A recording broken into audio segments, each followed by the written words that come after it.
multiculturalism. Kind of talk about that a little bit. Talked about that. Any comments about yesterday? Anybody have any comments or anything they wanted to say about yesterday? I'd like to compliment Mike here for taking up the initiative at the tent. I think that he did a really good job.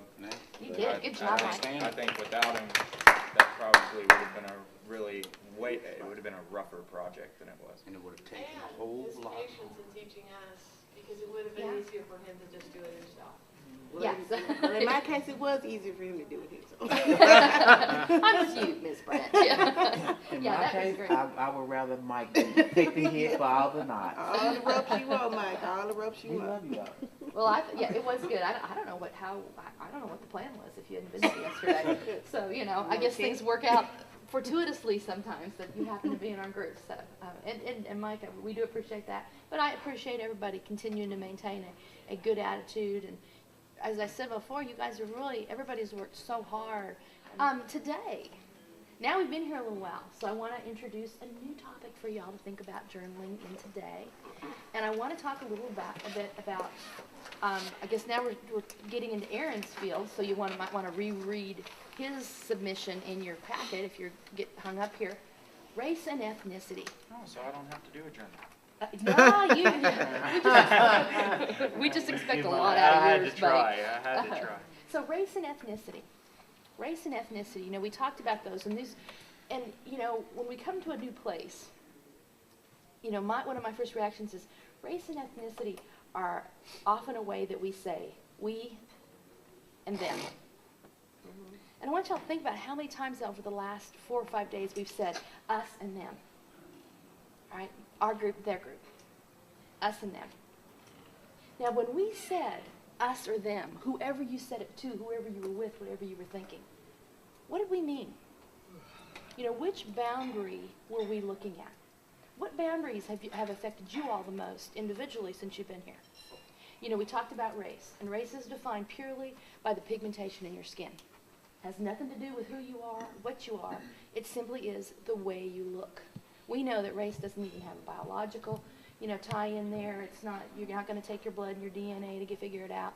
But we look at each other and we put each other in a racial category. Now we've seen that this is not a particularly racially diverse country. Most people look pretty much the same. So how big of a deal has race been? Has that affected you? And then we get to culture, right, and ethnicity. We have our 4 major cultural ethnic boundaries. Can y'all remember what some of those are? Ethnic boundaries. Religion. When we say us and them, what are we talking about? Has religion been a significant ethnic boundary? We often, we hear everybody say, well, us now, and we're including all of us, but do we all have the same religious background? What's another ethnic boundary? I would say language wouldn't be. Language is huge, isn't it? I mean, I've had, at least 4 of y'all have said, I want to talk to these people, right? I want to, how do you reach out across this thing? Well, language is a huge, huge boundary. You're looking and you're smiling and, we're not talking. And we've all had the experience where we think the little kids are making fun of us, but, have some fun at my expense. That's okay. We're going to keep trying to talk to you a little bit. And, of course, I've watched, myself. I can speak for myself. I've sat right next to the bus driver and talked like he wasn't there until I learned he could speak English. We all sat next to Philip for a couple of days and just like he was one of them. Now that we realize Philip could speak English, now we've got this whole access. And so I think just being able to use verbal language to communicate can change your relationship with these different people. It's huge, huge ethnic boundary. Not just the words you use, but the way we speak it. We in the United States, we are loud. And everywhere we go, we dress differently. We are talking loud. And so, we're all thinking, everybody's looking at us. Well, we don't know why, but I know one of the reasons they look at us, the first thing is they hear us coming. And we're talking loudly to each other. And so it's not just the way we communicate, or what we say, it's also the way we communicate. And that creates these ethnic boundaries. Then we have other ethnic boundaries like our heritage, where we've been from. When we first meet people, a lot of the first questions people ask us is, where are you from? And we say, USA, right? this is going to be kind of fun because people actually are glad to see U.S. citizens here. You know, I've had a lot of people say, "Oh, good," like that's a nice thing. And then we meet people and we say, "Oh, they're Albanian," or they're, you know, they're. You met somebody yesterday that said, you know, Macedonia, no Greek, no Greek, no Greek. And when we're in Greece, we had to be kind of careful not to say we were going to Macedonia, because when we say where we're from, we automatically put people in a category.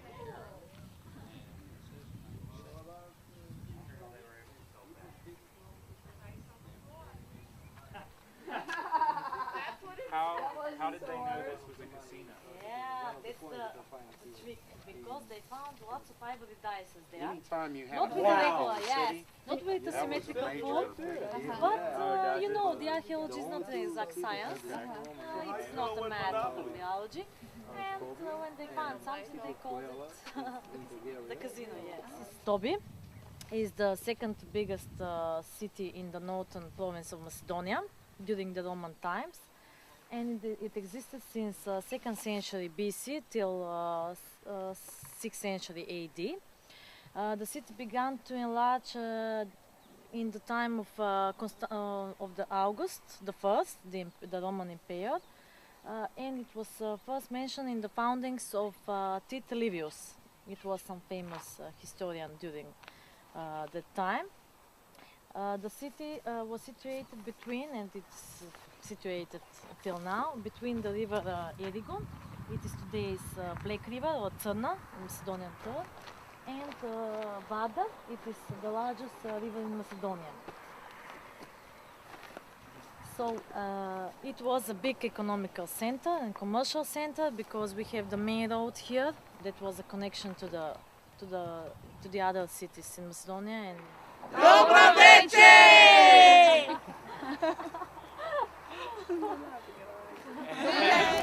Well, okay, Tanisha, here we are. It's our 4th day in Nicotino. We worked again on our community center a little bit, did some painting today, and then we got to go to the archaeological dig, which was interesting. Yes, it was. So, how are you doing? Tell me a little bit about your day. Oh, my day was great. The archaeological dig at Stobic was the best thing. It was amazing to actually be able to walk where the Romans walked. And you see things on television, and you're like, oh, wow. But to be there, it was just breathtaking. It's amazing. And we had great guides. Oh, we had wonderful guides. Wonderful guides. Great guides today. Yes. And also today was a good day because we talked with Sasha, who's one of our chauffeurs, and we were able to actually speak with him because he speaks English. And so we learned a lot about the culture and a lot about the income, the economy, the religion. He told me that most people here are Orthodox Christian, but they don't really go to church. They're just Orthodox Christians. So we learned a lot about that too.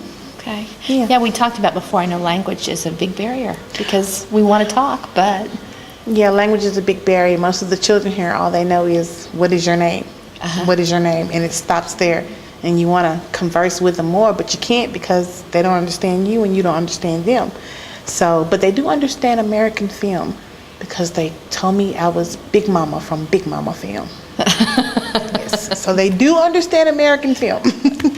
Okay, great.